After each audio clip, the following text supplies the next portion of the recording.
Assalamualaikum warahmatullahi wabarakatuh. Selamat malam untuk teman-teman yang sudah bergabung di Zoom meeting ini dalam kegiatan webinar Mental Health menghadapi Quarter Life Crisis bersama Kak Bagas Rahmatullah. Sebelumnya, perkenalkan saya Indira Asri Damayanti, salah satu talent dari kampusku yang akan memandu jalannya kegiatan webinar pada malam hari ini. Sebelumnya, sebelum ke acara selanjutnya, saya akan membacakan rules selama kegiatan webinar malam hari ini. Yang pertama yaitu mengikuti webinar dari awal hingga akhir sampai pengisian feedback untuk mendapatkan sertifikat di akhir kegiatan. Yang kedua, mengisi absensi pada akhir webinar yang akan diberikan di akhir acara. Yang ketiga, aktif bertanya saat mengikuti webinar melalui Slido yang akan dibagikan. Di sini boleh mengaktifkan atau menonaktifkan kamera selama kegiatan yang berlangsung. Dan untuk teman-teman, dimohon pada saat pengisian feedback lebih diperhatikan dan tidak asal mengisi feedback karena akan dikirimkan kepada pemateri dan isi feedbacknya akan menjadi evaluasi bagi kami. Jadi untuk teman-teman di sini boleh diperhatikan rules yang sudah saya sebutkan tadi ya. Nah, malam ini kita akan mendapatkan materi yang sangat bagus dan yang menarik dari Kak Bagas. Sekilas mengenai Kak Bagas Rahmatullah ini merupakan founder Berbagi Cerita, yang menyediakan konseling online secara gratis. Jadi sebelum kita memasuki materi pada malam hari ini, dipersilakan kepada Kak Bagas untuk, berkenalan secara singkat kepada teman-teman, agar di sini teman-teman bisa mengenal Kak Bagas nih. Jadi boleh untuk Kak Bagas untuk memperkenalkan diri. Halo, terima kasih Indira untuk kesempatannya. Tadi sepertinya udah dikenalkan sama Indira. Perkenalkan, nama saya Bagas Rahmatullah. Tadi juga sudah disebutkan sama Indira tentang siapa sih saya gitu ya. Nah, nanti berkenalan lebih lanjutnya boleh selama sesi webinar kita. Oke, terima kasih Kak Bagas. Nah, jadi teman-teman pasti nggak sabar nih untuk menerima materi dari Kak Bagas ini. Jadi kita bisa langsung untuk masuk ke materi pada malam hari ini. Dipersilakan untuk Kak Bagas. Oke, terima kasih Indira. Sebentar ya. Oke. Nah, teman-teman semua, sepertinya akan ada pembahasan menarik pada malam hari ini. Ada 75 orang di Zoom ini yang sama-sama kita akan belajar tentang apa sih itu quarter life crisis dan fenomenanya terkait remaja sepertinya sangat erat banget gitu ya. Nah, kalau kemarin teman-teman baca di posternya, ada tuh keterangan di poster itu tentang mulai ngerasa jenuh sama kuliah, mulai ngerasa salah jurusan atau enggak ya. Benar nggak sih aku itu sebenarnya pengennya kuliah, apa aku pengennya kerja? Tapi kebanyakan orang-orang masuk SMK pengennya kerja, tapi kok aku malah kuliah ya gitu. Nah, pada malam hari ini kita akan kupas sedikit demi sedikit tentang fenomena quarter life crisis di remaja. Nah, sebelumnya mungkin Kak Bagas minta tolong nih sama teman-teman semua. Kita akan membahas tentang quarter life crisis. Apakah ini terjadi pada diri kita? Nah, sebelum itu mungkin saya minta teman-teman semua untuk jawab pertanyaan ini. Nah, jika semisalnya nih ada skala 1 sampai 5, bagaimana sih perasaan teman-teman hari ini? Mungkin teman-teman boleh ketik di chat deh. Mungkin ada yang skalanya 1, 2, 3, 4, atau 5, boleh. Nah, 4, 5, oke. 3, oh ada yang 2, it's okay. Oke, 4, 5, 3, oke. Wah, ada yang 1, it's okay, nggak apa-apa, nggak masalah. Oke, jadi teman-teman, di sini teman-teman ngelihat bahwa wah ternyata ada yang sangat baik, ada yang sangat tidak baik, it's okay, nggak apa-apa, tidak masalah. Nah, terima kasih untuk teman-teman semua yang sudah respon jawaban ini. Nah, sebelumnya tadi teman-teman sudah dikenalkan sama Kak Indira, mungkin Kak Bagas izin memperkenalkan diri kembali deh ya. Nah, perkenalkan teman-teman semua, nama saya adalah Bagas Rahmatullah, mau dipanggil Kak Bagas, Mas Bagas, Bang Bagas, nggak apa-apa, asalkan jangan dipanggil sayang. Nah, pendidikan Kak Bagas saat ini berkuliah di S1 Psikologi Universitas Pancasila, S1 Hukum di Universitas Terbuka, dan S1 Administrasi Kesehatan Universitas Muhammadiyah. Nah, aktivitasnya apa aja sih? Kak Bagas merupakan founder dan CEO dari berbagicerita.id, dan saat ini Kak Bagas menjadi Junior Researcher on Mental Health and Clinical Psychology. Nah, di sini Kak Bagas ada punya beberapa sertifikasi dari Johns Hopkins University, Seoul National University, USA, dan juga UK. Nah, mungkin penasaran kenapa ya seorang Kak Bagas kok bahas fenomena ini gitu ya. Nah, Kak Bagas juga merupakan penulis dari buku Sudut Pandang Kesehatan Mental, yang mana bukunya sudah mendapatkan hak kekayaan intelektual dari Kementerian Hukum dan HAM. Selain itu, Kak Bagas juga sudah menerbitkan jurnal ilmiah mengenai depresi, trauma masa kecil, kecemasan, self-harm, dan juga kesehatan mental di jurnal internasional. Nah, kalau misalnya teman-teman nanti mau hubungi Kak Bagas, bisa kontak Kak Bagas di WhatsApp atau di Instagram Kak Bagas. Oke, Kak Bagas akan sedikit membahas dulu tentang pertanyaan kita yang selalu menjadi buah pikiran kita bersama adalah, apakah benar hanya aku yang mengalami quarter life crisis? Apa benar hanya aku saja yang mengalami masalah ini? Atau bahkan kita sempat bertanya-tanya, kenapa ya kok orang lain happy-happy saja sedangkan aku terus ditimpa banyak masalah? Mungkin di antara kita pernah bertanya seperti itu. Nah, Kak Bagas memperkenalkan salah seorang ilmuwan psikologi bernama Erik Erikson. Beliau merupakan seorang psikolog dan juga behaviorist, di mana beliau ini memiliki teori perkembangan psikososial. Nah, teman-teman, kalau teman-teman lihat di dalam tabel yang Kak Bagas share screen saat ini, teman-teman mungkin bisa lihat ada age, conflict, resolution, dan culmination in old age. Nah, teman-teman semua, ternyata di dalam kehidupan manusia, menurut Erikson ini, kita dibagi-bagi tahapan perkembangannya.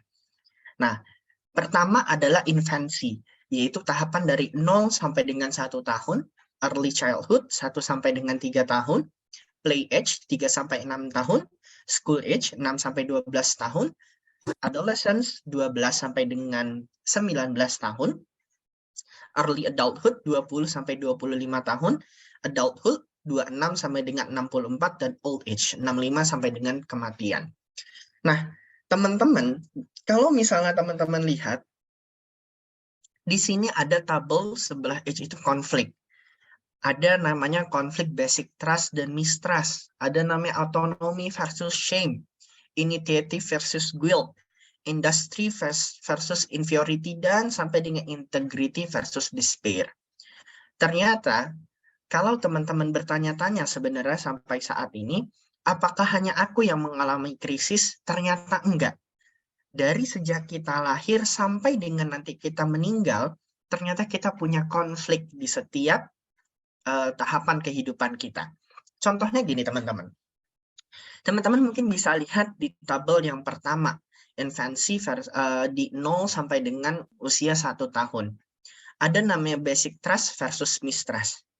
Pertanyaan Kak Bagas, apakah ketika teman-teman baru lahir dari perut ibu teman-teman semua, apakah teman-teman tahu kalau itu adalah ibu kita yang sebenarnya, ibu kandung kita? Ada yang tahu nggak kira-kira? Apakah kita lahir, kita langsung tahu, oh ini ayahku, oh ini bapakku? Jawabannya nggak ada yang tahu satupun gitu. Nah, makanya di sini Erikson bilang, konflik yang paling utama adalah basic trust versus mistrust, di mana tahapan perkembangan 0 sampai dengan usia 1 tahun, orang tua itu berusaha untuk menanamkan kepercayaan kepada anak, bahwa kamu lahir karena kamu dinanti-nanti oleh ayah dan ibu.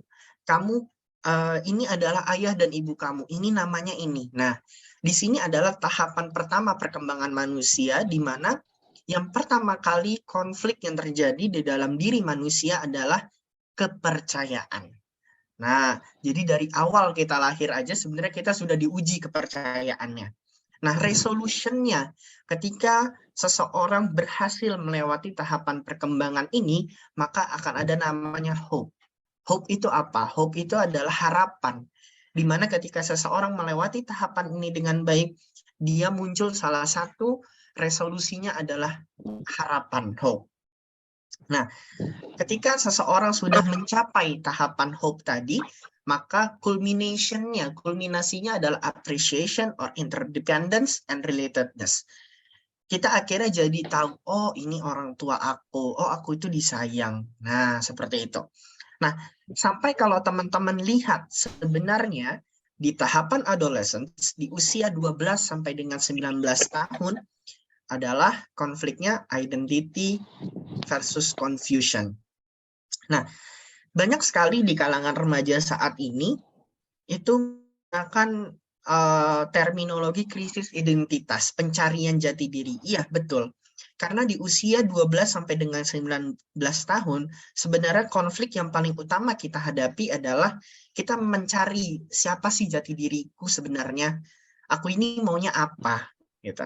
Nah, usia 20 sampai 25 tahun intimasi versus isolation. Nah, sampai saat ini siapa yang udah bertahun-tahun ngejomblo, yang udah bertahun-tahun belum punya pasangan. Nah, kenapa sih kok kita di usia 20 tahun ke atas itu sudah mulai memikirkan pasangan? Karena di usia-usia ini adalah konflik yang terbesar bagi diri kita di usia 20 tahunan ke atas ini adalah terkait dengan keintiman, di mana kita itu pengen punya seseorang yang bisa mengerti kita, memahami kita, pengen punya orang yang bisa menjadi bersandar ketika kita lagi ada masalah, telinga yang mendengar ketika kita lagi bicara, bahu yang disediakan untuk kita bersandar. Kita rasanya pengen banget punya yang namanya pasangan.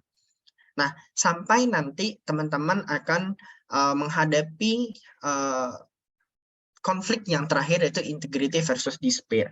Nah, karena kita fokusnya di sini adalah membahas tentang quarter life crisis, namanya dia quart, berarti seperempat, gitu ya. Nah, rasanya kita ada di tahap adolescence, tapi ada juga di tahap early adulthood, di mana kita saat ini masih confused, kita masih bingung. Sebenarnya aku ini siapa? Apa mau aku? Gitu ya. Nah, problematika remaja yang paling sering kita temui adalah teman-teman mungkin boleh respon di chat. Siapa yang sampai saat ini sering bertanya-tanya kepada diri sendiri? Siapa sih aku ini sebenarnya? Apakah hidup aku itu berguna? Aku itu maunya apa sih? Apakah aku sudah memberikan sesuatu untuk orang lain, untuk lingkungan sosial aku? Atau kadang suka bertanya, sebenarnya tujuan aku hidup itu apa sih? Fungsi aku hidup di lingkungan sosial ini apa? Kadang kita juga bertanya, apa aku orang yang baik, berguna, dan bermanfaat untuk orang lain? Rasanya sering banget kita bertanya-tanya ya dalam diri kita. Sebenarnya kalau teman-teman Kak Bagas tanya, teman-teman sebenarnya siapa sih? Kayaknya kita bingung gitu kan mendefinisikan sebenarnya aku ini siapa ya? Aku ini apa gitu ya? Iya sih, seonggok daging yang hidup, layaknya manusia, tapi sebenarnya siapa gitu ya? Kadang masih suka bingung gitu ya. Dan juga kadang suka bertanya-tanya, ini udah ngejalanin ini itu sebenarnya bergunanya apa sih? Bermanfaatnya untuk apa gitu. Rasanya kita sering banget bertanya-tanya tentang hal ini gitu ya kepada diri kita sendiri. Nah, teman-teman mungkin boleh mention di chat. Teman-teman boleh pilih dari 1 sampai dengan, ini ada berapa poin nih? 1, 2, 3, 4, 5, 6. 6. Teman-teman pernah nggak merasa seperti ini? Yang pertama, merasa salah jurusan.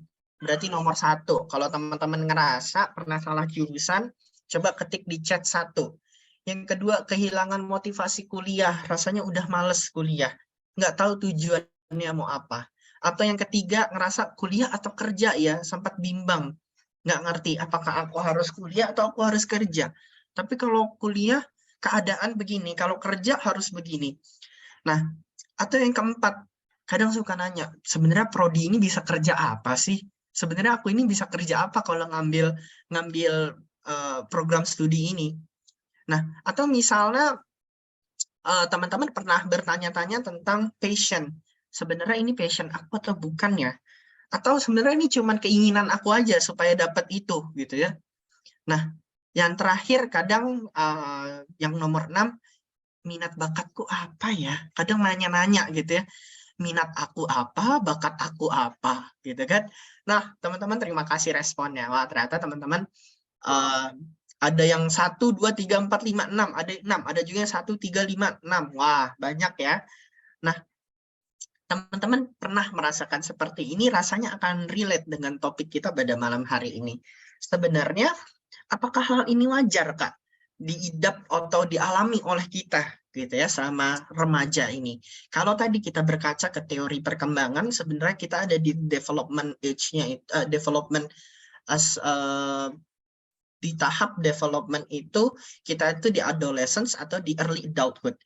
Kalau misalnya dari segi sudut pandang saintifik, sebenarnya remaja itu adalah jembatan untuk menuju dewasa gitu ya. Jadi dibilang dewasa juga enggak, dibilang anak-anak juga enggak. Makanya ada namanya remaja gitu ya. Nah, teman-teman mungkin pernah di antara teman-teman semua 120 orang ini merasa kayaknya salah jurusan, kayaknya ngerasa enggak, kayaknya aku itu seharusnya milih ini deh kemarin, bukan ini harusnya gitu ya. Kira-kira ada nggak sih Bang kesulitan masuk biologi forensik itu? Oke, nah teman-teman, Kak Bagus akan bahas dulu sedikit tentang kenapa sih kok kita bisa merasa seperti tadi gitu ya. Nah, sebenarnya ketika kita bicara tentang quarter life crisis pada masa remaja, ternyata banyak sekali penelitian-penelitian yang mengungkapkan bahwa sebenarnya di masa remaja dan menuju dewasa ini, atau di dewasa awal lah ya, itu banyak sekali problematika yang dialami oleh kita. Siapa yang teman-teman di sini kuliah sambil kerja? Atau mungkin di sini kuliah tapi selalu kepikiran bahwa aku kayaknya pengen kerja aja deh untuk bantu ekonomi keluarga. Nah, kenapa? Karena ketika kita saat ini sudah memasuki tahapan dewasa awal, kita itu sudah mulai menerima beban-beban dari eksternal maupun internal. Baik itu work-related demands. Ketika teman-teman mendapatkan pekerjaan atau tugas yang harus diselesaikan, baik tugas kuliah, kalau mungkin teman-teman yang kerja, ada kerjaan yang harus diselesaikan. Marriage plan, nah di sini, ada nggak yang pernah kepikiran, aduh daripada gue kuliah capek-capek mendingan nikah aja deh gitu ya. Pokoknya bawaannya udah deh nikah aja, ntar aja deh kuliah gitu ya. Marriage plan gitu ya. Nah, ini yang rasanya akan menjadi sangat berpengaruh, family related issues. Kak Bagas pribadi nggak tahu teman-teman semua mungkin ada yang menyembunyikan luka di balik senyumannya, menyembunyikan rasa sedih, tangis, dan hati yang tersayat-sayat di balik semua senyum manis teman-teman semua. Tapi Kak Bagas yakin pasti semua dari kita punya yang namanya masalah keluarga. Nah, rasanya permasalahan keluarga ini juga akan menjadi sangat-sangat berpengaruh bagi kita gitu ya. Nah, kenapa sih berpengaruh? Kadang kita kepikiran sebenarnya, apakah aku bisa membantu apa untuk keluarga aku gitu ya. Nah, ternyata berdasarkan penelitian kualitatif ditemukan bahwa,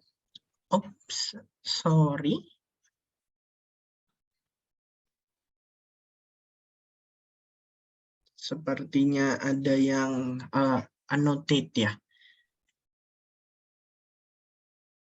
Oke, ini bisa dihapus dulu kah? Oke, terima kasih. Nah, ternyata case-case ini tadi sangat berpengaruh kepada quarter life crisis gitu ya. Nah, ada penelitian lainnya di tahun 2020 menemukan bahwa quarter life crisis ini adalah developmental crisis episode, di mana tahapan krisis ini diidap di usia 18 sampai dengan 30 tahun atau di tahapan early adulthood. Nah, penelitian tahun 2021. Nah, ini juga penemuan baru, teman-teman. Nah, berdasarkan hasil penelitian 27 penelitian sebelumnya, menyimpulkan bahwa quarter life crisis ini karena ego kita di masa early adulthood ini, yang mana, nah teman-teman mungkin Kak Bagas akan sedikit memperkenalkan tentang teori kepribadian. Nah, jadi ada namanya Sigmund Freud. Beliau mengemukakan ada namanya ego, super ego. Nah, mungkin teman-teman nanti bisa sambil baca terkait ego, super ego itu apa gitu ya. Nah, penelitian ini menemukan bahwa ketika kita punya ego yang tinggi dan kita berusaha untuk mengisi, kita berusaha sebaik mungkin untuk memuaskan super ego kita, maka muncullah quarter life crisis ini gitu ya, di mana kita ini berusaha to avoid unpleasant feelings, di mana kita berusaha untuk menolak seluruh perasaan yang tidak mengenakan di dalam diri kita. Nah, kita berusaha untuk mempush kita supaya kita bisa merealisasikan apa yang selalu kita inginkan. Nah, di tahun 2001 Robbins dan Milner ini membuat dimensi dalam quarter life crisis, yang dimana dimensi yang mereka susun ini, ciri dari quarter life crisis itu adanya kebimbangan dalam mengambil keputusan, bingung rasanya keputusan apa yang harus kuambil, khawatir dengan hubungan gimana, merasa cemas, merasa tertekan dengan lingkungan sekitar kita, dan kita mulai menilai negatif diri kita sendiri, dan rasanya akan muncul perasaan putus asa dalam diri kita. Nah, pertanyaan berikutnya adalah, Kak, teman-teman semua di antara kebimbangan dalam mengambil keputusan, khawatir dengan hubungan, merasa cemas, tertekan, penilaian negatif dalam diri, dan putus asa, kira-kira teman-teman boleh respon nih di chat. Teman-teman, ada berapa dari pernyataan ini yang teman-teman rasakan? Kira-kira teman-teman ngerasa ada berapa? Mungkin teman-teman ada yang ngerasa bimbang? Boleh, kira-kira teman-teman boleh respon di chat. Kira-kira teman-teman dari pernyataan ini teman-teman merasa sinyal unstable nih. Nah, kira-kira teman-teman merasakan apa aja di dalam diri teman-teman? Ada berapa pernyataan? Ada 1, 2, 3, atau 4, atau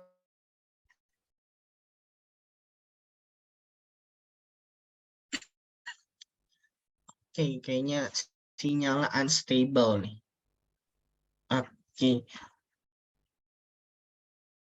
Kira-kira suaranya jelas kah di sana? Oke. Ada 2, Kak. Oke, it's okay. Semua kecuali yang putus asa, Kak. Oke, nah. Teman-teman ternyata ada loh di antara kita yang mungkin saat ini khawatir dengan hubungan interpersonalnya, merasa khawatir gitu ya. Kadang kita juga menilai diri kita negatif gitu ya. Nah, tuh bahkan ada nyaris hilang akal sehat gitu ya, karena kita punya tuntutan-tuntutan yang rasanya kita harus selesaikan gitu. Kadang Kak Bagas suka geli dengan orang-orang yang bilang gini, waktu Kak Bagas kemarin presentasi penelitian Kak Bagas, ada salah seorang dari yang ikut ke dalam presentasi itu, dia jadi peserta, dia nanya, "Hi presenter, could you please explain about why adolescents having depression, even they don't have any issues or problems related when they are in developmental age?" Dia tanya, kenapa ya kok kadang-kadang ada remaja itu yang mengalami depresi, padahal mereka nggak punya isu apa-apa, mereka padahal nggak punya problem apa-apa gitu. Rasanya mereka juga nggak punya beban hidup yang besar gitu ya. Geli sebenarnya ngejawabnya gitu ya. Emang harus orang yang punya beban besar dan harus punya masalah yang besar dulu baru kita boleh ngerasa putus asa, baru boleh kita merasa tertekan gitu kan, nggak harus. Jadi jangan mengcompare permasalahan orang lain dengan diri kita, dan diri kita juga mengcompare dengan permasalahan orang lain. It's not fair, nggak boleh kayak gitu ya. Jadi Kalau dibilang kenapa fenomena depresi, kecemasan banyak pada remaja, padahal mereka nggak punya masalah hidup apa-apa. Kita nggak tahu sebenarnya masalah dia apa, gitu ya. Nah, next. Kak Bagas sama-sama mengajak teman-teman semua untuk cope with it. Gimana caranya kita untuk menyelesaikan permasalahan yang tadi rasanya teman-teman rasakan, gitu ya. Nah, yang pertama teman-teman semua, kalau misalnya Kak Bagas bilang, kadang Kak Bagas di dalam suatu ruang konseling pernah tanya, oke, kamu ada masalah apa sebenarnya? Orang cenderung bingung, apa ya Kak masalahku gitu ya. Karena kenapa? Orang-orang cenderung menyimpan dan mengubur semua permasalahannya tanpa mau menyelesaikannya. Kak Bagas selalu bilang di setiap webinar, hidup manusia atau jiwa dalam diri kita itu ibaratkan gudang. Yang dimana kalau gudang itu diterus dipaksa untuk menyimpan sampah-sampah, rasanya nanti dia akan overload, dia akan penuh. Dan kalau dia penuh, dia nggak bisa menerima lagi sampah itu semua. Ujungnya bingung. Teman-teman misalnya gini, teman-teman punya berkas satu tumpuk, tapi teman-teman masukin terus ke gudang tanpa teman-teman pakai filling cabinet, tanpa teman-teman masukin ke dalam file. Begitu teman-teman mau cari lagi filenya atau kertas itu, pasti teman-teman bingung harus nyari kemana. Nah, sama juga dengan diri kita. Ketika kita ada masalah dan kita terus belajar untuk menyimpan permasalahan itu terus-menerus, tanpa mau belajar bagaimana caranya mengenali problem kita, tanpa mau belajar bagaimana caranya kita meregulasi emosi kita, dan bagaimana caranya kita untuk mengalirkan permasalahan ini, rasanya gudang atau jiwa kita pasti akan penuh. Nah, maka dari itu yang pertama, know the problems. Teman-teman harus tahu dulu permasalahannya apa. Kak Bagas selalu bilang ke teman-teman yang mungkin masih punya rasa bingung, bagaimana caranya untuk mengetahui problematika yang pengen kita selesaikan. Karena rasanya 20 tahun lebih kita hidup, 30 tahun lebih kita hidup, kita sudah terlalu banyak banget menyimpan permasalahan, sudah terlalu banyak kita menyimpan semua rasa sedih, emosi negatif dalam diri kita. Maka teman-teman coba ambil secari kertas, teman-teman bisa tulis apa saja hal-hal yang teman-teman khawatirkan. Nah, berhubung tadi Kak Bagas mention kertas, teman-teman tolong yang mungkin lagi duduk di hadapan meja saat ini, atau lagi santai, teman-teman boleh ambil kertas dan pulpen, karena nanti kita ada sedikit games gitu ya. Nah, yang kedua, support system. Kadang teman-teman kalau misalnya dengar support system, kita selalu terpikir yang dibayangkan kita adalah support system itu harus dari eksternal kita, harus dari teman. Terus gimana kayak nggak punya teman? No, yang pertama kali harus kita bangun adalah support system dalam diri kita. Even kiamat datang, even gempa datang, kita akan hidup untuk diri kita sendiri. Kitalah yang bertanggung jawab atas kebahagiaan diri kita sendiri, bukan orang lain. Orang lain mungkin bisa bilang, oh kamu itu harus bahagia, kamu harus sabar, kamu harus semangat, tapi balik lagi ke diri kita sendiri. Jadi, kitalah yang bertanggung jawab atas kebahagiaan diri kita sendiri, dan kitalah yang tahu sebenarnya apa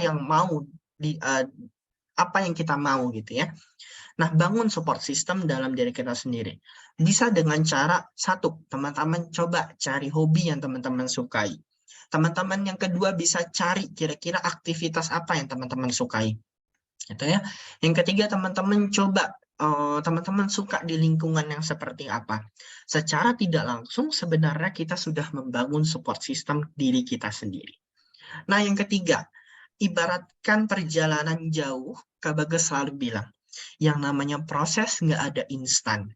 Teman-teman harus tahap demi tahap.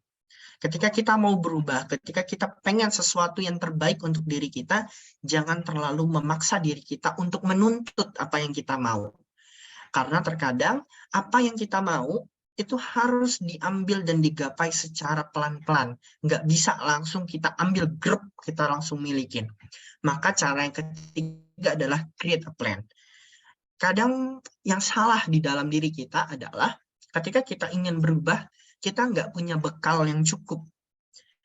Teman-teman harus sadari bahwa yang namanya perjalanan merubah diri, menuju resolusi diri kita yang lebih baik itu perlu perjalanan panjang.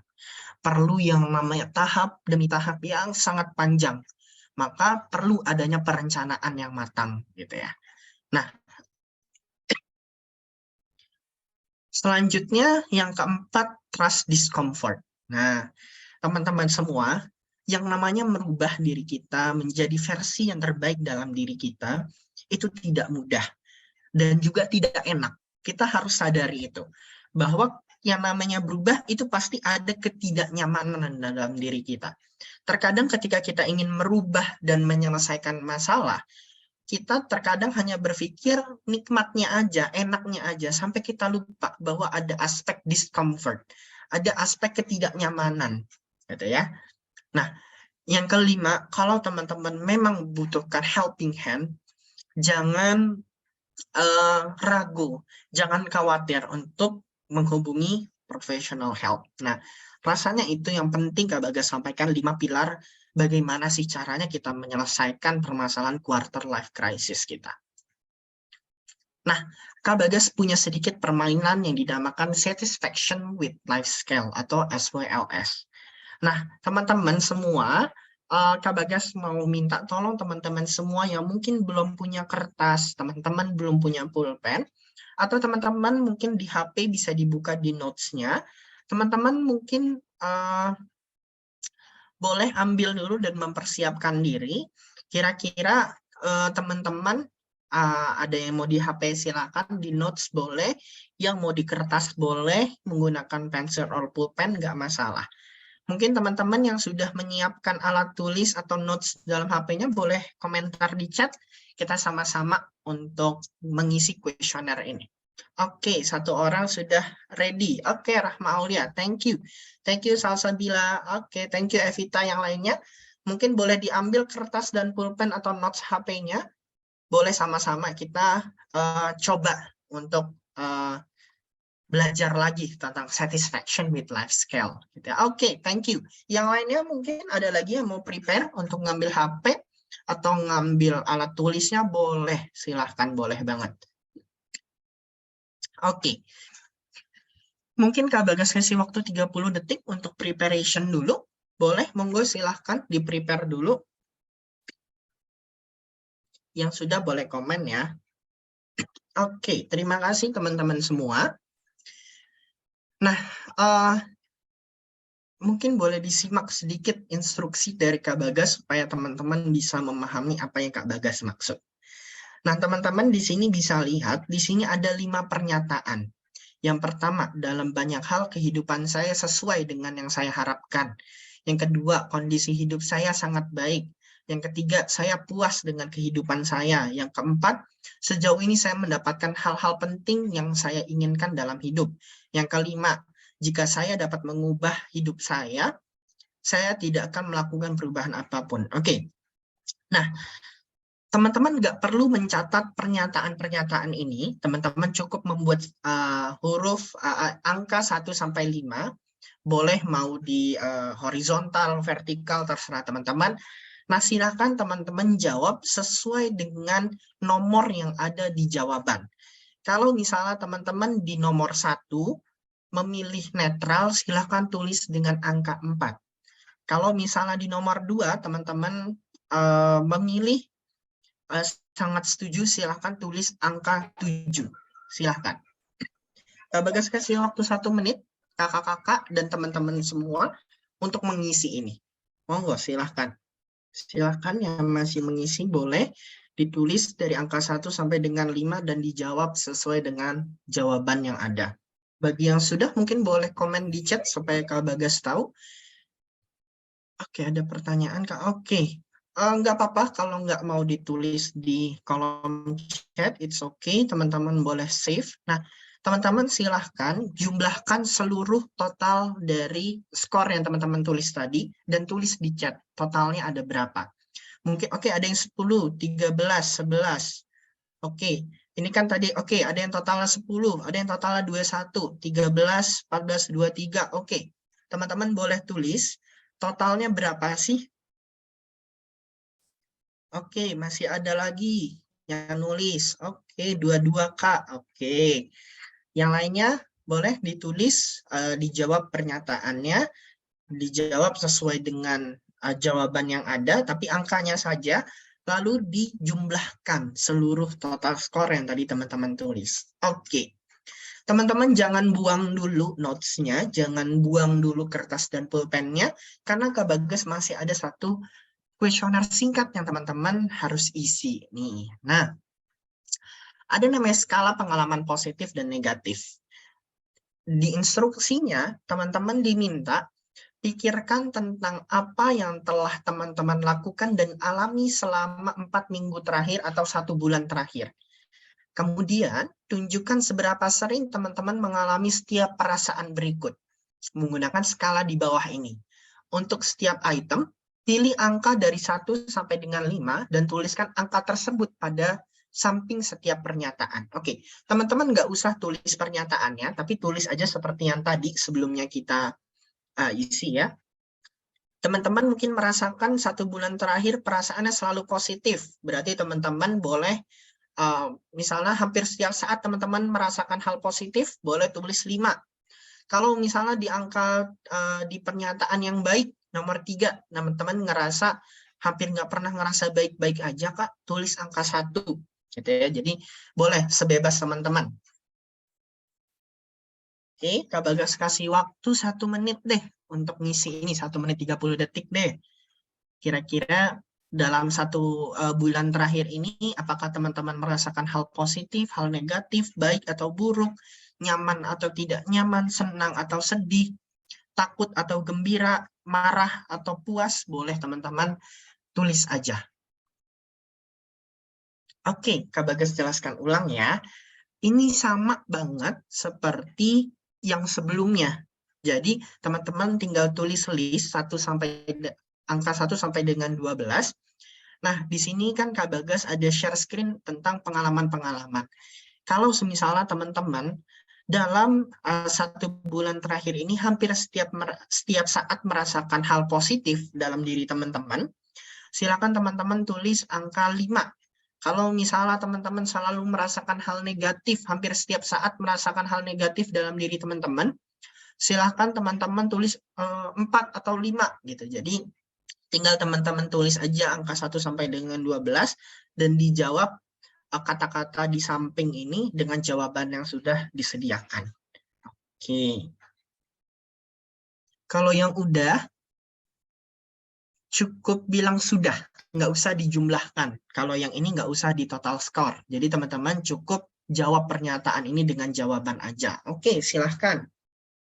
Sudah, Kak? Sudah, oke. Boleh. Yang lainnya? Oke, sudah. Oke.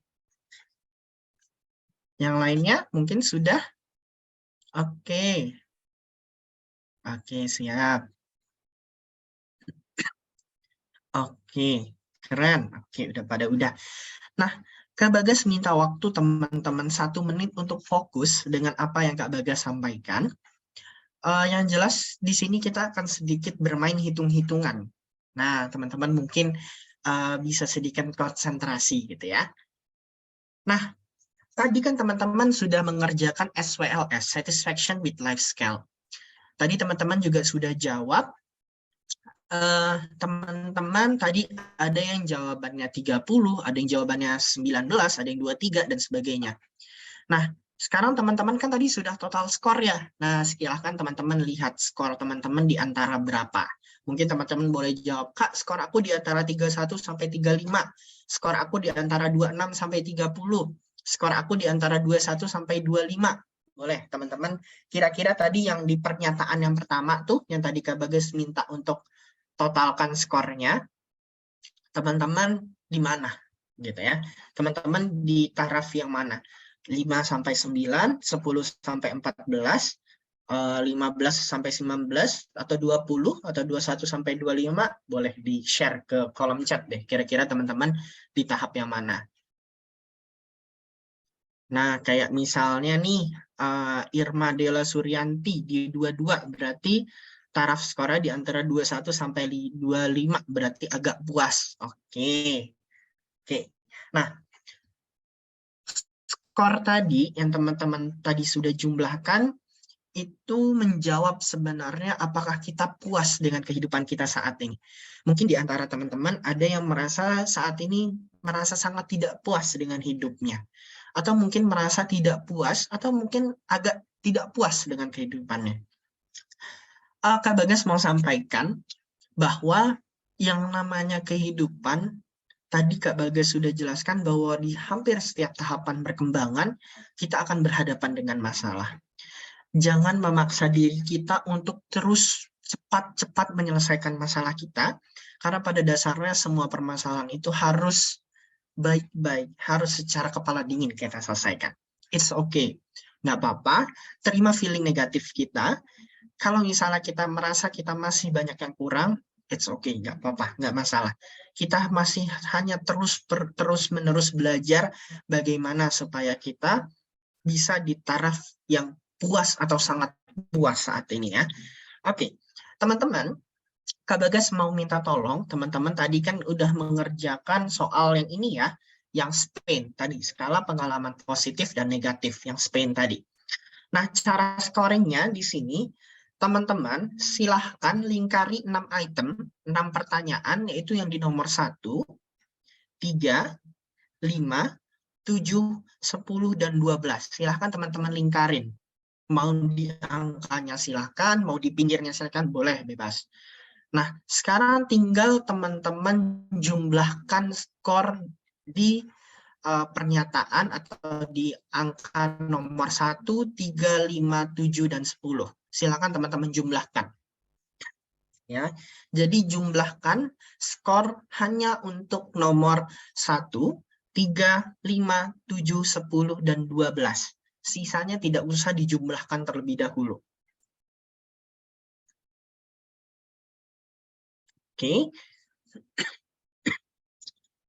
Lalu untuk skor 2, 4, 6, 8, 9, dan 11, silakan teman-teman jumlahkan juga.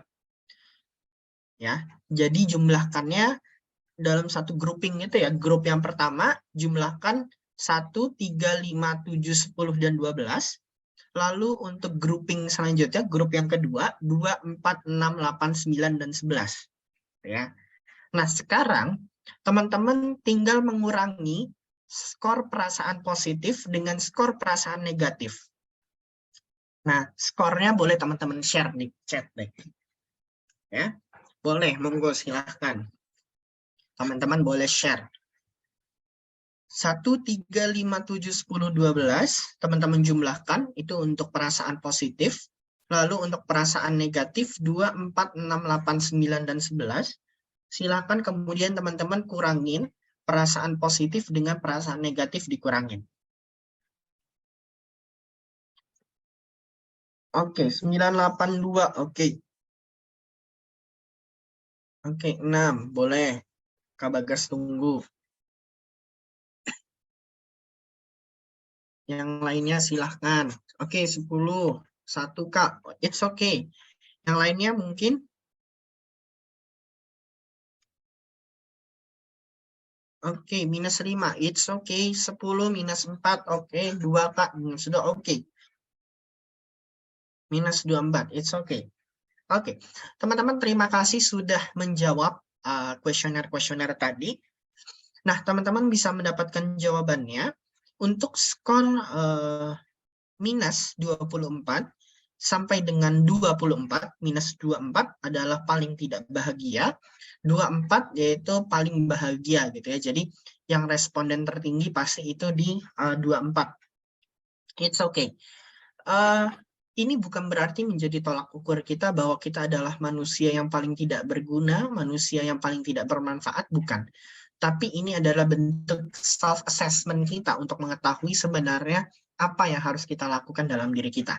Karena dengan adanya hasil scoring kita bersama ini, teman-teman jadi tahu, oke, berarti kondisi diri aku lagi nggak baik-baik aja. Kondisi aku berarti sangat fit, gitu ya. Nah, berarti teman-teman harus mulai action to solve the problem, gitu ya. Nah, mungkin ini sedikit sharing Kak Bagas bersama teman-teman semua, how to cope with quarter life crisis. Kalau misalnya teman-teman nanti ada pertanyaan, monggo silakan. Rasanya udah 50 menit Kak Bagas ngoceh terus. Mungkin teman-teman udah ada yang bosan juga dengan ocehan Kak Bagas. Terima kasih teman-teman sudah menyimak dengan baik paparan materi Kak Bagas. Dan mungkin Kak Bagas serahkan ke Indira. Silakan Indira, terima kasih. Wah, terima kasih Kak Bagas buat materinya yang sangat menarik dan ada gamenya ternyata di akhir ya. Oke, jadi kita akan membacakan pertanyaan-pertanyaan ya Kak ya yang sudah terkumpul nih di sini. Boleh, boleh. Wah, banyak nih yang mau nanya nih. Dari yang pertama, dari Anonymous nih Kak. Bagaimana caranya agar kebiasaan yang positif atau list rencana itu dilakukan secara konsisten agar tidak terus-menerus berada di zona yang nyaman? Gitu. Oke, menarik nih. Nah, Kak Bagas ingin memperkenalkan ke teman-teman semua namanya metode SMART. Nah, metode SMART itu apa sih? Nah, metode SMART ini adalah metode yang wajib kita pakai deh. Kenapa? Karena di sini teman-teman jadi tahu sebenarnya goal teman-teman itu udah realistis atau belum, atau gimana caranya untuk mengejar itu. Mungkin Kak Bagas boleh izin share screen dulu sebentar. Ada yang mau Kak Bagas share screen sedikit. Nah, sudah terlihat ya. Nah, oke. Namanya adalah metode SMART. Metode SMART itu apa sih, Kak? Smart, pinter. Jadi bagaimana kita menggunakan time management kita dengan baik. Yang pertama spesifik. Ketika teman-teman ingin merancang sebuah goals, ketika teman-teman ingin merancang sebuah target, jangan targetnya itu ngambang. Kebanyakan di antara kita salahnya apa? Kak, saya lulus ingin jadi mahasiswa yang paling tinggi IPK-nya. Iya, oke. IPK-nya berapa? Nggak spesifik. Kita jadi nggak tahu. Mungkin bagi orang 3,5 IPK-nya udah tinggi. Ya, tapi bagi kita belum tentu gitu kan. Nah, belajar dari sini teman-teman harus bisa bikin specific goals. Bikin goals yang sangat spesifik apa kemauan diri kita. Nah, berikutnya ada juga contoh, Kak, saya ingin jadi orang yang sukses di masa depan. Sukses yang bagaimana? Kata orang, sukses sudah punya mobil, sukses. Sudah punya mobil, sukses. Sudah punya istri cantik, sukses. Tapi mungkin belum tentu buat diri kita. Jadi mulai dari sekarang, bikin goals kita yang sangat amat spesifik. Kita maunya apa? Kak, saya pengen jadi orang yang bisa memberikan manfaat untuk Indonesia. Ya iya, manfaatnya apa gitu, kontribusinya apa. Jadi bikin specific goals-nya. Yang kedua adalah measurable. Ketika teman-teman ingin membuat goals, ketika teman-teman ingin hal-hal positif teman-teman tadi tercapai, terukur. Bikin goals yang terukur. Contohnya gini, saya pengen terbang. Ya kalau sampai kapanpun teman-teman nggak punya sayap, toh nggak bisa. Jadi bikin yang apa ya, istilahnya measurable, yang benar-benar kita bisa jangkau, yang kita bisa ukur, kita bisa mencapai itu dalam berapa tahun gitu ya. Nah, yang ketiga adalah attainable. Nah, ketika teman-teman membuat goals, teman-teman harus paham dulu alasan teman-teman itu maunya apa. Ya, kemauan teman-teman dari goals ini apa.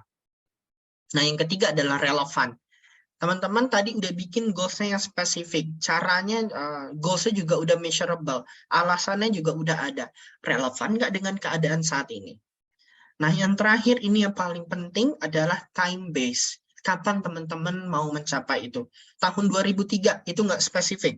Saya pengen lulus dengan IPK 3,8 atau 3,9 di tanggal 1 Desember 2025 misalnya. Itu baru namanya time base. Ada jangka waktu yang benar-benar harus kita kejar. Saya mau jadi wisudawan yang terbaik. Ya wisudawan yang kemana, semester berapa gitu. Kita udah semester 7 misalnya, taunya nanti wisuda semester 9, yang nggak menutup kemungkinan kan. Jadi bikin time base yang jelas kapan kita mau mencapai itu. Gitu kurang lebih jawabannya. Oke, terima kasih untuk Kak Bagas. Jadi tadi pakai metode SMART ya Kak ya, yang bisa Betul. kita terapin juga. Jadi untuk, wah namanya Kak Anonimus nih, Kak Anonimus, apakah Oke, jawabannya sudah cukup? semoga sudah terjawab ya. Oke, di sini kita lanjut ke pertanyaan selanjutnya ya Kak ya. Boleh, boleh. Di sini ada Kak Satriani. Bagaimana caranya kita mengatasi diri sendiri pada saat mental kita di usia 20 tahun ke atas itu sulit dikendalikan? Oke, ini kayaknya dia juga bawa contoh kasus nih ya. Contoh kasus yang terjadi kalangan mahasiswa itu stres kan perkuliahan sehingga mental health-nya terganggu. Oke, saya bukan promosi buku, tapi saya pernah bikin buku ini dan membahas tentang ini. Rasanya saya akan ngambil referensinya dulu supaya teman-teman bisa sama-sama baca dan bisa sama-sama tahu sebenarnya fenomena kesehatan mental di kalangan remaja itu seperti apa. Dan jangan lupa, kayaknya nanti saya akan ada ngisi bootcamp juga tentang mental health. Nah, nanti teman-teman juga bisa ikut bootcamp-nya. Oke, sebentar ya. Oke, kayaknya saya lupa naruh itu di mana, tapi saya akan coba lihatkan teman-teman. Ini salah satu buku yang menurut nanti teman-teman bisa lihat juga di Tokopedia atau Shopee, mungkin kalau nggak salah Tokopedia adanya sudut pandang kesehatan mental yang dimana saya ada membahas tentang fenomena terkait remaja. Dan rasanya mungkin teman-teman nanti akan sangat-sangat bisa memahami tentang kesehatan mental secara global, secara ini, khususnya pada remaja. Nah, di sini saya ada mention tentang gambaran kesehatan mental dan fenomena kesehatan mental, khususnya pada remaja. Kenapa? Mungkin teman-teman akan sangat amazed bahwa banyak di kalangan remaja itu yang bunuh diri, ya, banyak juga teman-teman yang self-harm. Terus banyak juga teman-teman kita yang ngerasa kesehatan mentalnya terganggu, gitu ya. Nah, sebenarnya banyak fenomena-fenomena lainnya dan sangat miss-nya kita bisa tahu bahwa kesehatan mental remaja itu dalam taraf yang perlu diperhatikan. Kenapa? Di sini berdasarkan hasil research-nya, di sini saya ambil, rasanya kalau ngomong kesehatan mental dan nggak ada panduannya saya nggak berani gitu ya. Nah, makanya teman-teman mungkin bisa baca. Nah, menurut WHO secara global 1 sampai dengan 7 anak usia 10 sampai dengan 19 tahun mengalami gangguan kesehatan mental. Amaze-nya kita bersama, kita takjubnya kebanyakan kondisi ini belum diketahui dan belum diobati. Banyak dari kita yang ternyata masih sembunyi-sembunyi. Gitu ya. Bahkan 4,6% anak usia remaja ya mengalami gangguan kecemasan. Tuh. Usia 15 sampai 19 tahun mengalami depresi. Ya kan? Jadi sebenarnya fenomena tentang kesehatan mental itu sangat amat banyak gitu ya. Nah, teman-teman nanti bisa baca, bisa sama-sama memahami tentang kesehatan mental gitu ya. Nah, ya teman-teman harus perhatikan kesehatan mental itu bukan pembahasan atau isu yang baru-baru ini atau mungkin pembahasan yang rasanya itu nggak penting untuk dibahas. Nyatanya banyak di antara teman-teman kita yang ternyata setelah survive dengan semua problematika hidupnya dan memilih untuk bunuh diri gitu ya. Nah, di sini saya udah mention di Amerika itu 6,4%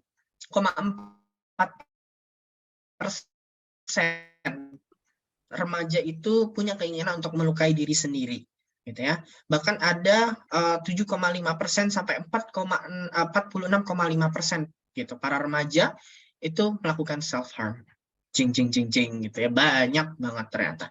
Oke, nah ini sebenarnya harus kita perhatikan bersama, gitu ya. Oke, saya take time semenit. Oke, nah fenomena bunuh diri ini harus teman-teman perhatikan dan teman-teman harus benar-benar bisa meng-accompany orang tersebut. Jangan sampai orang yang sebenarnya dia survive dengan semua masalah, akhirnya dia end up his life atau her life gitu ya.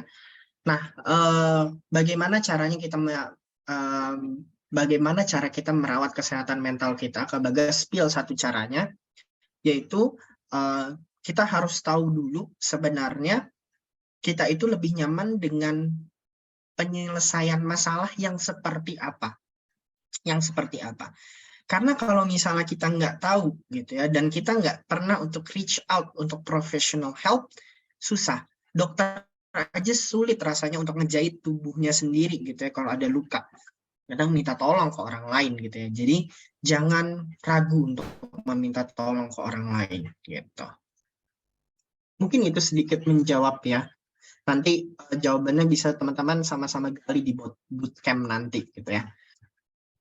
Oke, terima kasih untuk Kak Bagas atas jawabannya. Untuk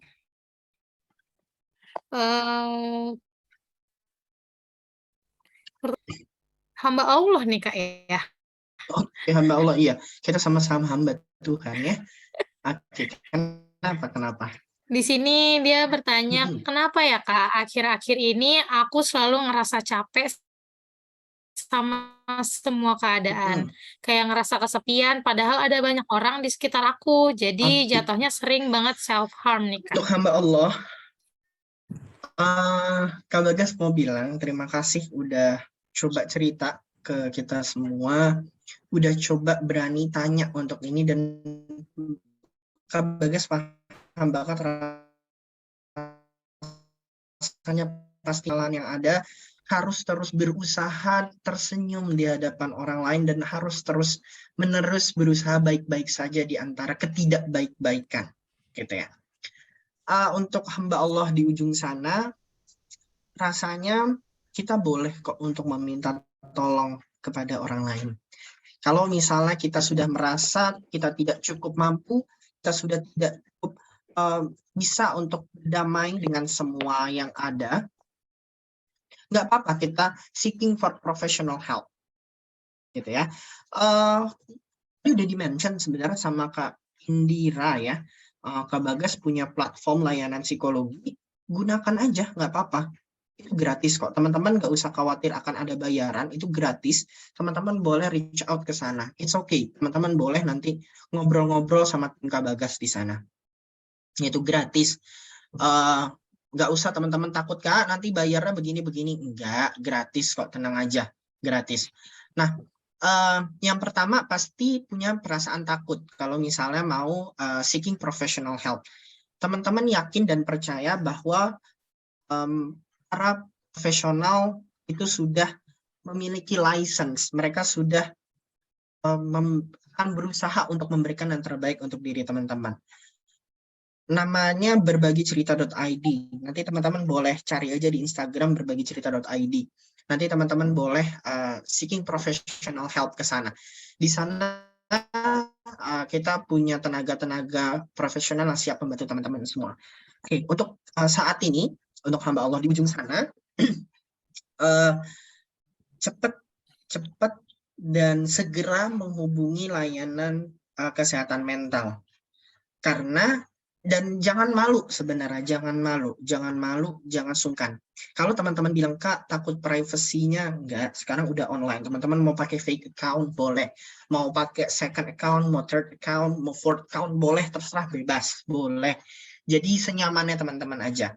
Untuk tahap awal, teman-teman silahkan menghentikan dulu perilaku self-harm-nya dan diganti dengan cara menggunakan es batu atau spidol, jadi supaya spidol warna merah gitu ya.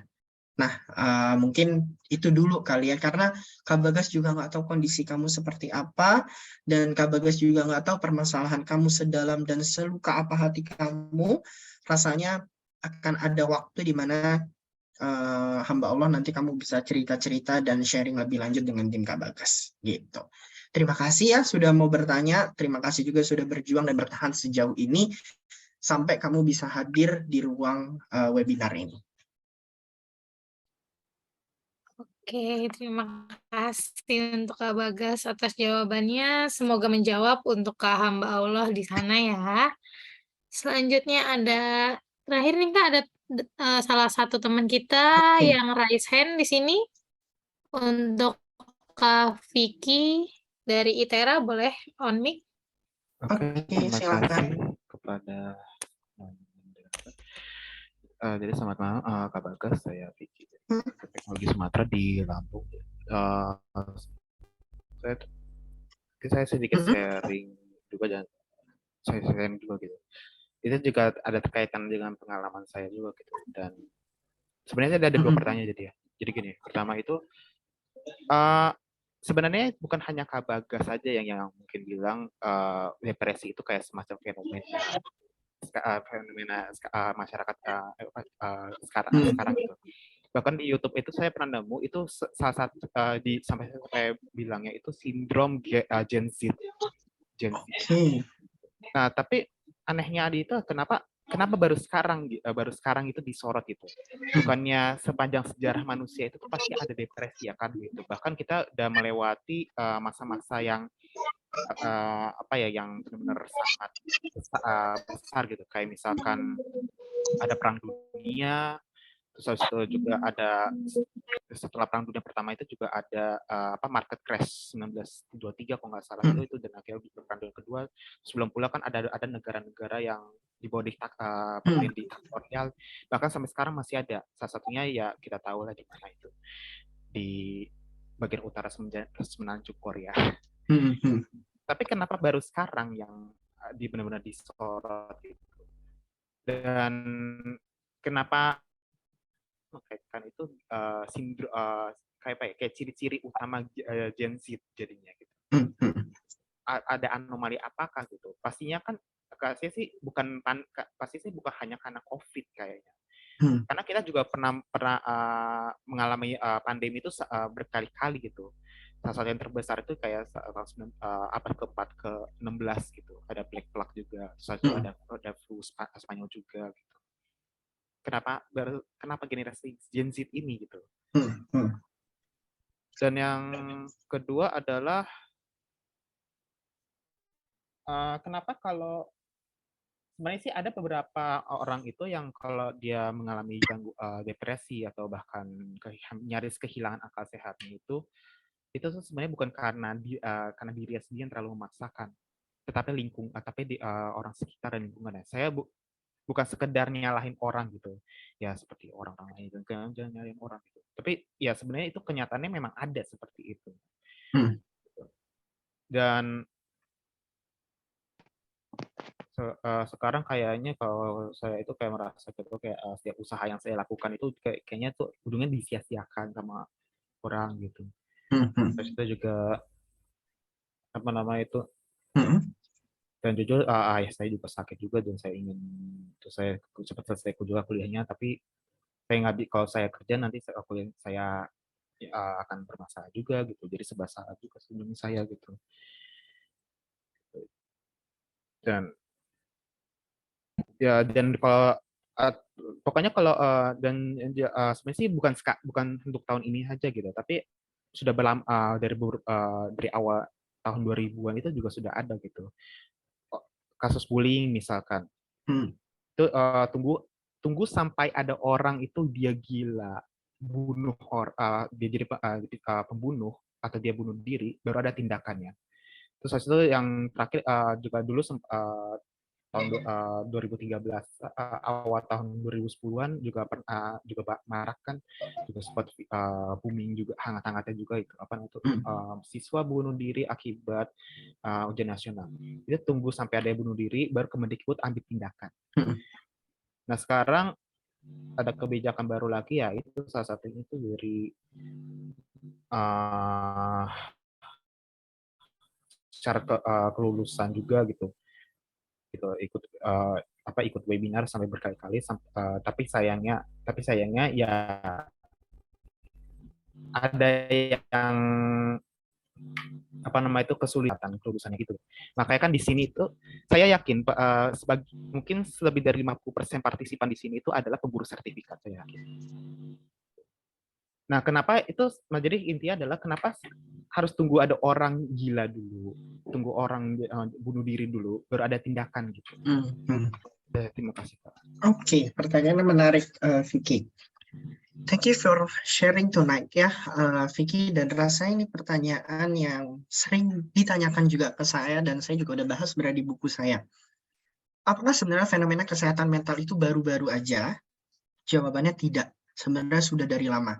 Tapi kalau dikatakan penelitiannya ada atau tidak, balik lagi. Psikologi adalah pecahan dari kedokteran. Jadi awal mula tumbuhnya ilmu psikologi itu dari Hippocrates. Nah, kenapa sih sebenarnya makanya kalau di kedokteran itu dinamai Hippocratic Oath. Ada namanya sumpah Hippocrates. Karena dialah yang dulu awal mula memberikan kontribusi di bidang kesehatan dan tentunya psikologi. Psikologi itu adalah pecahan dari bidang ilmu kejiwaan. Nah, penelitian-penelitian psikologi itu ada yang namanya harus evidence-based medicine. Ketika kita ingin memberikan suatu intervensi, terapi, atau kita ingin mengkaji suatu fenomena, kita tidak bisa langsung menciplakkan suatu label itu. Coba misalnya gini, Vicky baru 1 kali konseling, terus tiba-tiba Vicky didiagnos, kamu depresi deh kayaknya. Kan kayak jeb, bayangin aja ketika kita baru 1 kali terus di label kayak gitu. Nah, makanya ada namanya evidence-based medicine. Setiap intervensi, diagnosis, treatment, rehabilitatif dan sebagainya itu harus ada bukti ilmiahnya. Nah, untuk mengungkap bukti ilmiah di bidang ilmu kejiwaan sama seperti bidang ilmu lain. Ketika misalnya ada penemuan tentang virus COVID-19, ya, atau misalnya ada penemuan tentang TBC atau apa, nah itu perlu mengkaji lebih lanjut dulu. Kenapa harus lama mengkajinya? Tidak bisa sebentar. Karena ketika yang namanya diagnosis diterapkan, itu kan harus semua dunia mengikuti panduannya, ya kan? Kalau misalnya di Amerika bilang tanda-tanda gejala simptom ini adalah TBC, maka di Indonesia pun juga harus tahu, oke, simptom yang ini TBC. Jadi makanya satu dokter itu semuanya punya pemahaman yang sama tentang TBC. Tapi ketika misalnya kita ngomongin depresi itu juga harus sama dipahami oleh di Amerika, di Australia, di Afrika, di Arab Saudi, dan di Indonesia itu harus sama. Nah, itu perlu kajian yang lama, gitu ya. Nah, apakah fenomena depresi itu sudah ada sejak dulu? Sudah ada, sudah lama, sudah ada. Tapi pertanyaannya penelitiannya baru. Penelitiannya barunya tahun berapa ya? Mungkin baru tahun 80-an, 90-an ke sini. Itu baru ada, gitu ya. Itu pun juga yang mendirikan Fakultas Psikologi pertama di Indonesia aja adalah seorang psikiater di UI. Karena kita masih pecahan dari bidang ilmu kejiwaan gitu ya. Nah, kenapa dilabelinnya ke Gen Z gitu ya? Sebenarnya enggak juga. Yang mengidap depresi itu banyak dari kalangan orang tua. Kalau teman-teman lihat, teman-teman bisa bayangin nggak? Sekarang mungkin teman-teman punya orang tua yang mungkin usianya udah di atas 40 tahun, 50 tahun. Teman-teman pernah ngerasa nggak sih kalau sebenarnya mereka ngerasa kesepian? Mereka kayaknya ngerasa sendirian deh, nggak ada anaknya. Tanpa kita sadari sebenarnya mereka akhirnya pun juga mengidap loneliness. Mereka pun nggak jarang ada yang ngerasa depresi akhirnya. Kenapa? Nggak ada lagi hiruk pikuk yang mereka dengar. Nggak ada lagi yang namanya anak-anak yang tertawa di samping mereka gitu ya. Itu yang sebenarnya kita ketahui bersama gitu ya. Jadi nggak harus depresi itu Gen Z gitu ya. Kenapa sih sebenarnya di Gen Z banyak fenomena depresi dan gangguan mental? Apakah di orang tua nggak ada? Di orang tua pun juga banyak sindromnya. Gangguan mental itu, sebagai spill dulu sedikit lagi tentang referensinya. Bentar ya.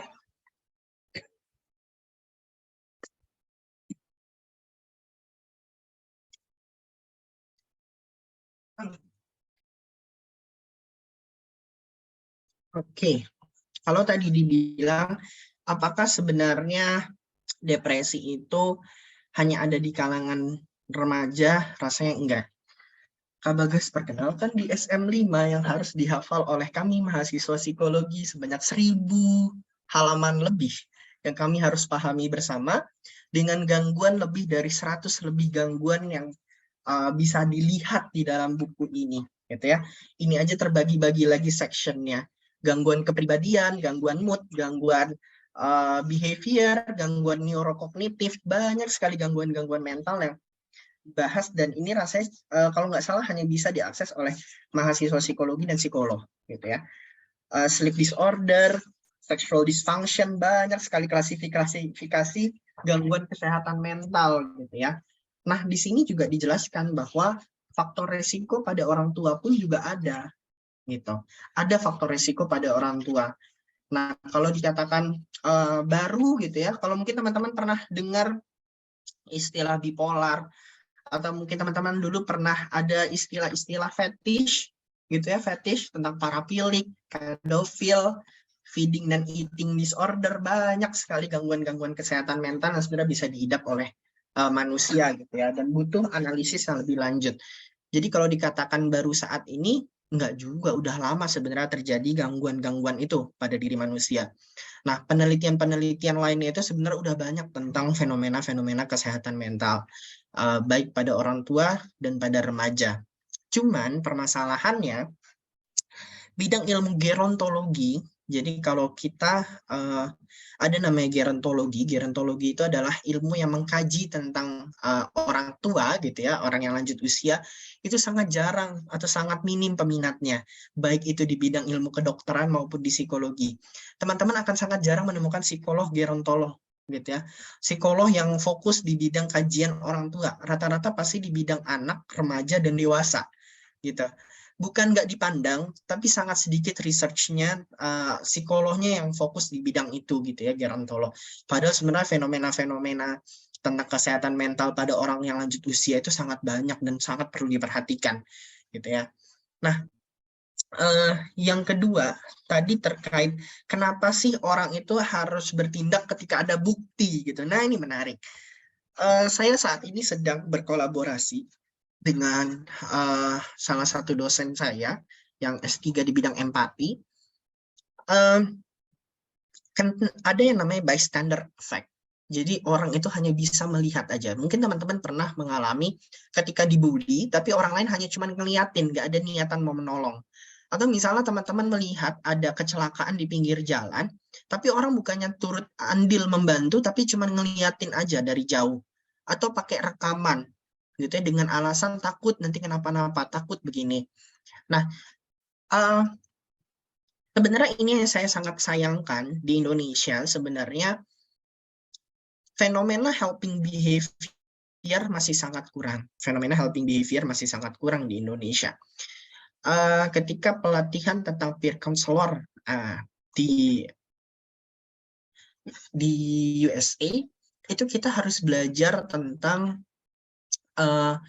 nomor cepat tanggap. Nomor cepat tanggapnya itu di 911 gitu. Kalau di Indonesia juga ada 118 extension 8 kalau saya nggak salah. Itu khusus untuk layanan kesehatan jiwa. 119 extension 8 kalau saya nggak salah. Ya. Nah, itu masih sangat jarang di Indonesia. Bahkan pernah layanan bunuh diri di Indonesia itu dihentikan gitu ya. Nah, pemerintah akhirnya bekerja sama dengan Himpunan Psikologi Indonesia membentuk layanan kesehatan jiwa yang dinamakan Sejiwa, dan teman-teman bisa menghubungi di nomor 119 extension 8 di waktu dan jam kerja. Nah, orang-orang itu terkadang baru ngeh tentang fenomena itu kalau misalnya udah ada yang viral dulu. Nggak jarang di Indonesia seperti itu. Ya, banyak kasus-kasus yang nunggu viral dulu baru jadi perhatian, baru disorot gitu ya.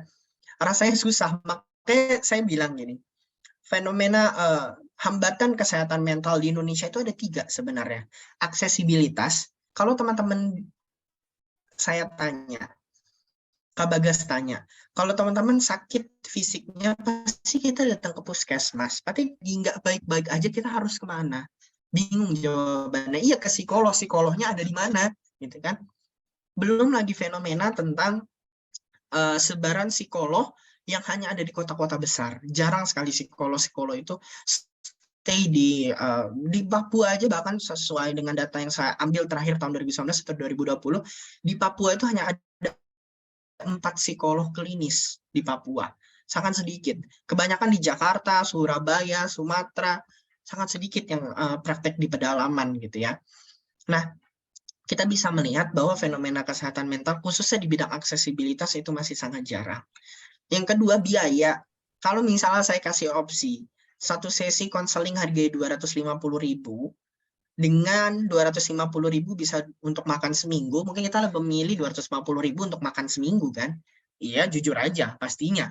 Kalau teman-teman mahasiswa disuruh ngeluarin duit 100.000 aja berat kan? Nah, itulah biaya. Sulitnya kita untuk mengakses layanan kesehatan mental. Pakai BPJS, bisa kok pakai BPJS. Teman-teman datang ke puskesmas, bilang saya mau ke poli jiwa atau saya pengen ke poli psikolog. Gratis. Tapi permasalahannya, belum semua orang punya. Belum semua puskesmas punya. Gitu kan, psikolog. Nah, ini sebenarnya jadi jawaban untuk Vicky tadi, bahwa pemerintah itu baru bisa bergerak kalau misalnya sudah disorot. Itu sedihnya, baru bisa disorot. Kalau udah disorot, baru deh kita ini. Saya pernah diwawancara dengan Kompas TV, dia bertanya tentang bagaimana mendevelop layanan kesehatan mental di Indonesia. Ya berat jawabannya, sangat berat. Karena masyarakat tuh butuh. Masyarakat tuh butuh. Saya dalam setahun bisa berbagi cerita itu dalam setahun bisa layanin lebih dari 1.500 orang untuk konseling dalam setahun. Banyak, karena sebanyak itu juga masyarakat yang butuh. Tapi pemerintah lagi-lagi masih lamban gitu. Nah, itu jadi jawaban untuk Vicky tadi. Kenapa sih orang-orang itu lebih nunggu viral dulu ya? Karena saat ini orang-orang itu jujur aja masih punya rasa nggak enakan gitu ya. Saya dulu korban bullying lebih dari 7 tahun lebih. Tapi saya tampar orangnya dengan cara saya membuktikan bahwa saya bisa bangkit gitu ya. 7 tahun 7 8 9 tahun, sorry, 9 tahun dari SD sampai SMP, SMA saya keluar dari kandang, saya jor-joran bikin develop apa yang saya mau gitu. Karena saya harapkan bantuan dari orang lain sulit, susah, ternyata nggak semudah itu gitu. Jadi jawabannya karena tadi bystander effect. Karena banyak orang yang masih menunggu-nunggu dulu baru mau berperan gitu. Empatinya masih sangat sedikit gitu, Vicky. Terakhir, Bagus, boleh? Oke. Wow, Halo? Hmm? Oke, jadi gini. boleh, Ini saya boleh. sempat Silakan.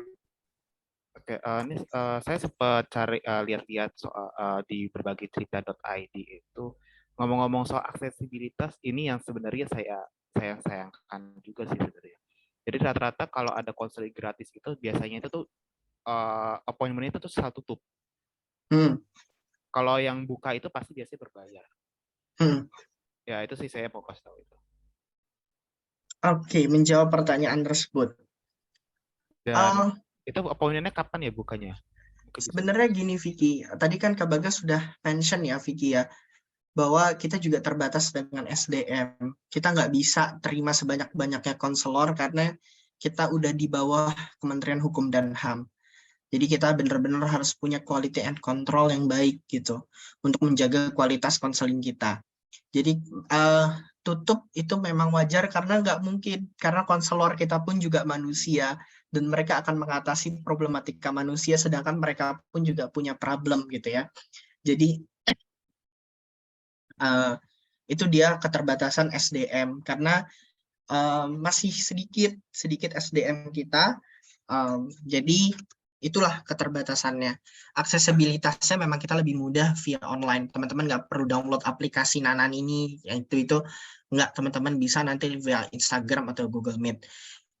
Kayaknya kalau Kak Bagas nggak salah, buka pekan depan di hari Jumat jam 8 waktu Indonesia Barat. Mungkin Vicky boleh stay tune di jam 8 malam hari Minggu waktu Indonesia Barat. Ya, mungkin itu Vicky sedikit informasinya. Kalau saat ini memang full karena baru dibuka hari Minggu kemarin. Baru banget hari Minggu kemarin dibuka dan udah full jadinya kuotanya. Nanti mungkin pekan depan di hari Minggu Vicky bisa book gitu.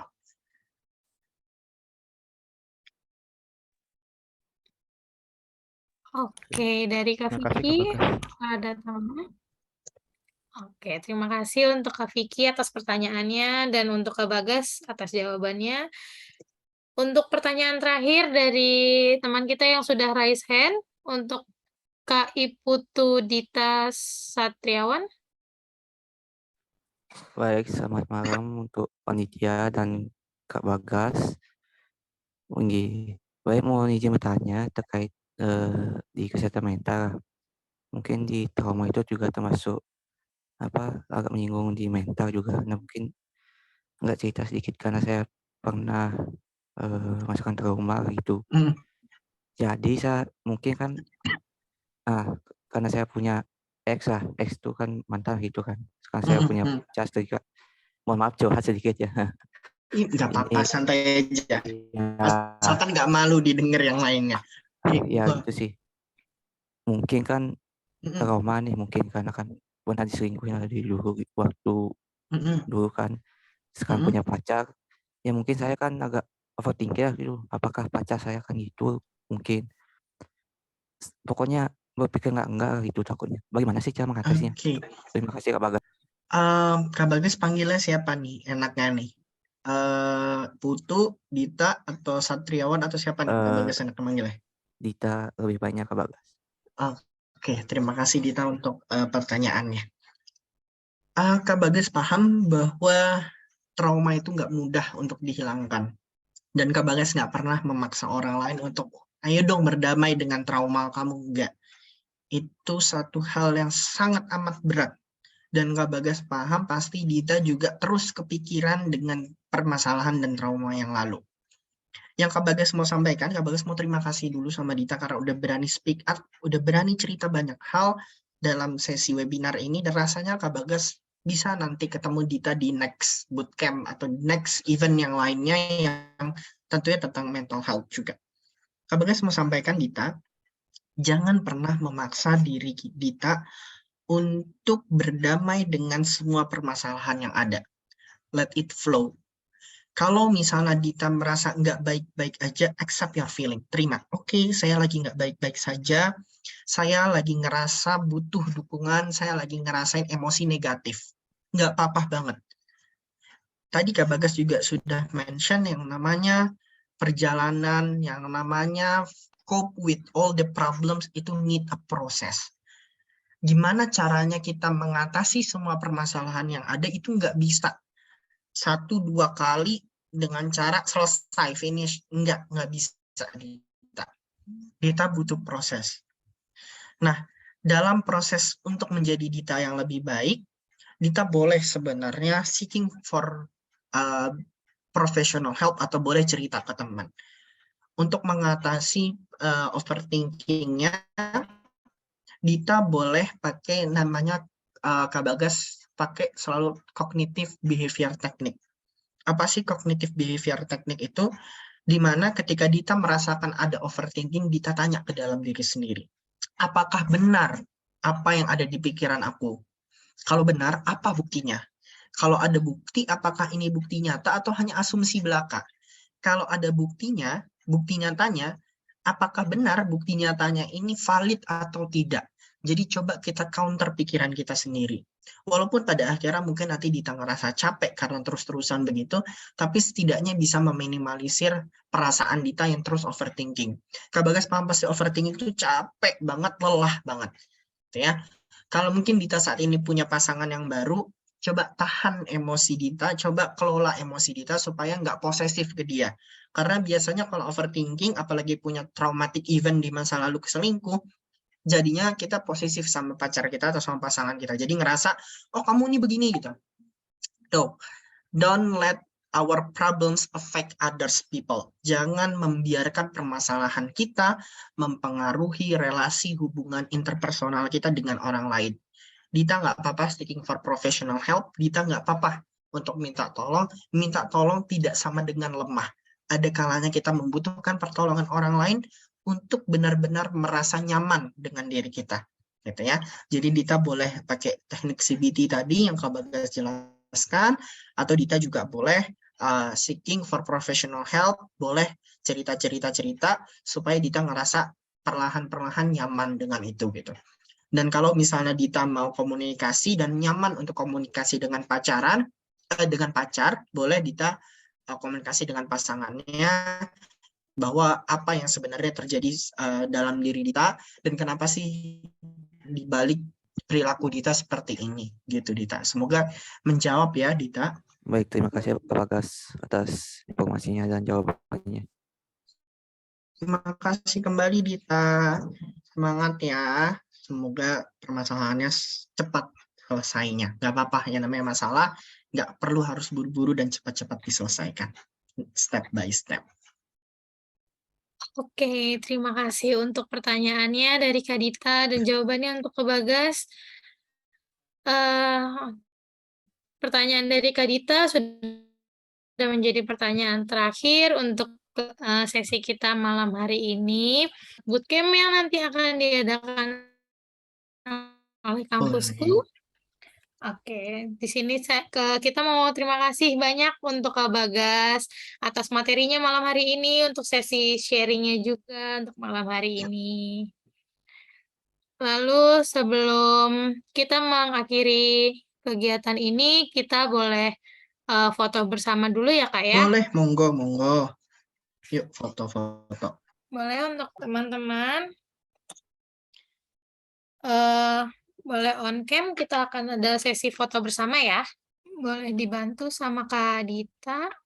Oke, kalau gitu aku mulai sesi fotonya ya. Kita mulai dari slide pertama dulu. 1, 2, 3.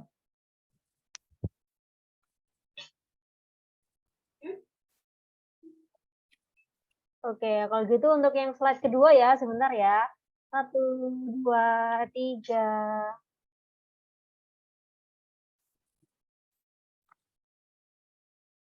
Oke, kayaknya cuma ada di 1 sama 2 slide ya. Kalau gitu aku balikin ke Kak Indira lagi. Oke, terima kasih Kak Dita. Sebelum ke Kak Antoni, mungkin ada closing statement dari Kak Bagas untuk teman-teman yang hadir di sini. Oke, terima kasih Indira. Oke, selamat malam teman-teman semua. Kak Bagas mau ucapin terima kasih, mau ucapin terima kasih sudah berjuang sejauh ini dan melangkah selebar ini. Teman-teman ternyata nggak terasa mungkin udah 20, udah 30 tahun hidup dengan segala problematika yang ada. Kak Bagas tahu pasti yang namanya menyelesaikan permasalahan itu tidak mudah dan butuh proses yang panjang. It's okay. It's okay. Cukup bilang terima kasih sama diri sendiri karena sudah mau berjuang dan bertahan sejauh ini. Dan terakhir, ceritalah dengan orang yang tepat, bukan yang dekat. Karena terkadang orang yang dekatlah yang paling pertama menyakiti diri kita sendiri. Jadi mulai dari sekarang belajar untuk berani bercerita, berani untuk berdiskusi dengan orang yang tepat.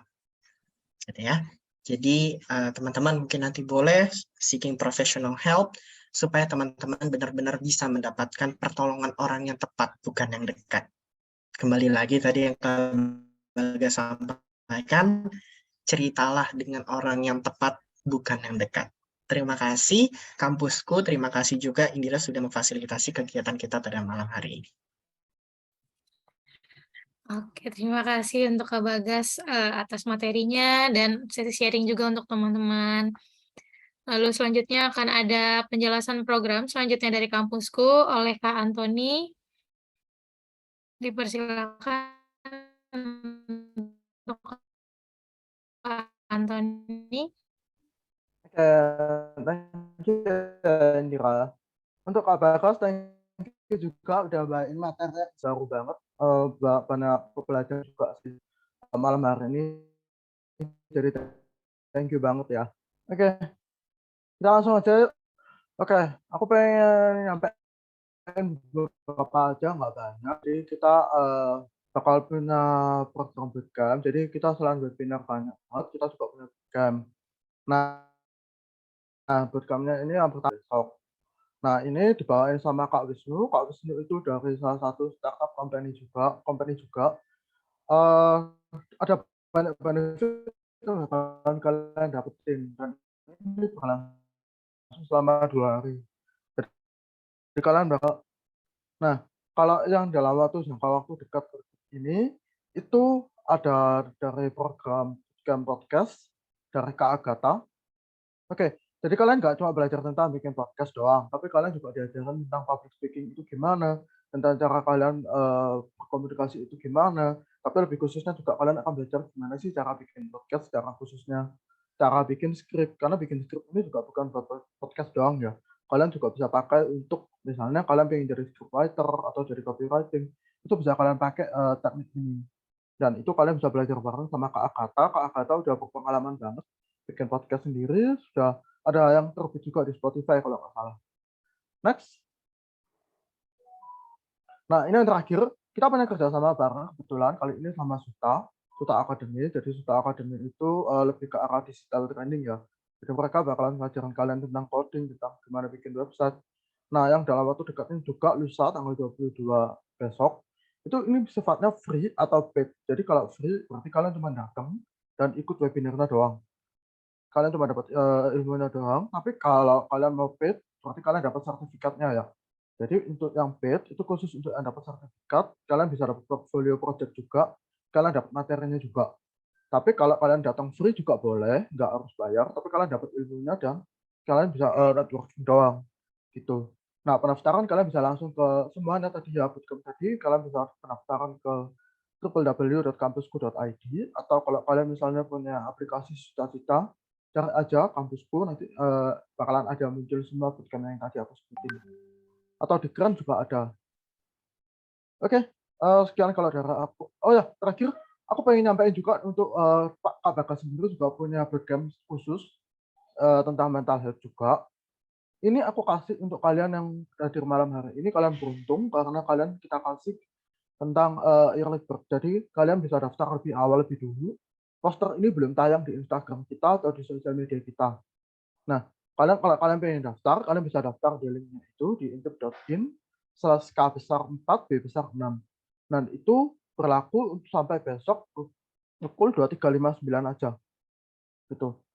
Nah, kalian akan belajar lebih banyak lagi sama Kak Bagas tentang gimana itu krisis mental health, terus kalian cara menghindari self-diagnosis itu gimana, dan lain sebagainya. Gitu.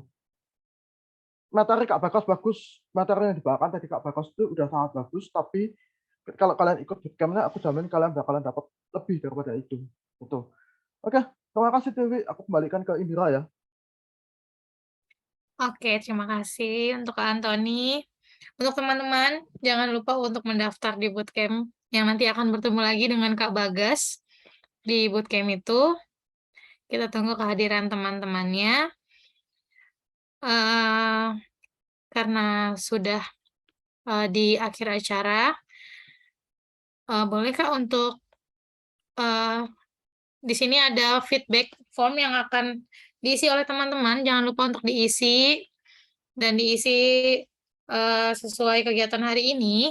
Nanti ini juga akan menjadi link sertifikat yang akan teman-teman terima. Kurang lebihnya mohon maaf. Terima kasih untuk Kak Bagas juga dan untuk teman-teman yang sudah hadir. Saya Indira Asri Damayanti pamit undur diri. Jangan lupa untuk mengisi feedback ya teman-teman.